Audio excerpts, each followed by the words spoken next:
Welcome to జనం కోసం journalism news. ఈ రోజు విలేకరుల సమావేశంలో రాజనాల మాట్లాడుతూ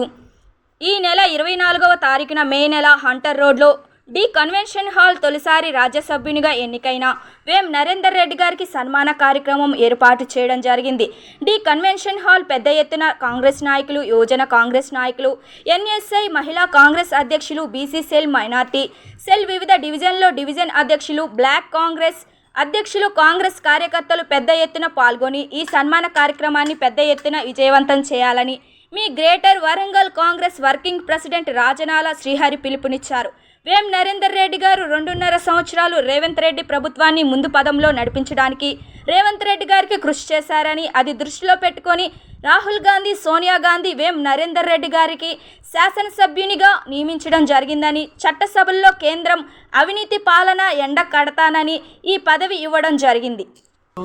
ప్రభుత్వాన్ని 2.5 సంవత్సరాలు విజయవంతం చేసి సందర్భంగా వారికి రాజ్యసభ ఇవ్వడం, దాన్ని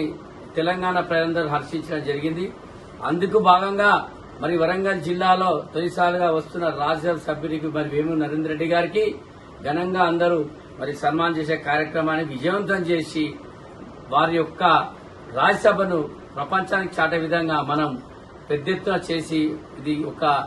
చక్కటి ప్రోగ్రామ్ అయి మనం నిరూపించుకోవాల్సిందిగా నేను కాంగ్రెస్ కార్యకర్తలందరూ కోరుతూ, మరి తప్పకుండా ప్రతి ఒక్కరూ 24వ తారీఖు ఉదయం 11 గంటలకు డి కన్వెన్షన్ హాల్లో అందరూ హాజరై వారి యొక్క సన్మాన కార్యక్రమాన్ని విజయవంతం చేయాల్సిందిగా నేను కోరుతున్నాను.